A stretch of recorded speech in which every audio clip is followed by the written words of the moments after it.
Just ain't helping at all, 'cause he can't seem to keep himself out of trouble.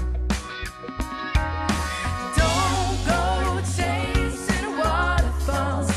Please stick to the rivers and the lakes that you're used to.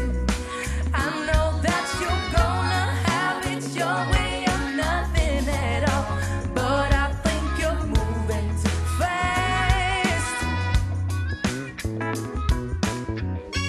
Little Precious has a natural obsession with temptation, but he just can't see. His health is fading, but he doesn't know how. 3 letters took him to his final resting place. Don't you hear me? Don't go chasing waterfalls. Please stick to the rivers and the lakes that you're used to. I know that you're gonna have it your way or nothing at all, but I think you're moving too fast. But I think you're moving too fast. Nicole med Waterfalls. Varsågod, Fridköpen. Ja. När jag tänkte på det här temat så anade jag att det skulle bli ganska känslosamt ikväll. Och det känns som att det också kommer in i musiken idag. Jag tycker du gör ett av dina absolut bästa röstliga framträdanden för oss här ikväll. Känns väldigt roligt.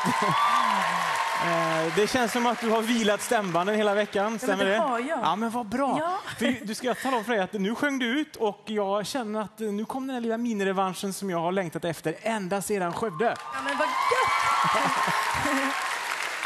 Ja, nej, jag håller med Fredrik om rösten. Alltså. Jag tycker du har låtit bra till mig hela tiden. Alltså. Din röst har det aldrig varit någon tvekan om. Och jag vill inte låta som att jag upprepar mig, men energinivån för mig, jag känner fortfarande att det fattas det där I really want this, att jag blöder för musiken. Jag vill se mer av det faktiskt.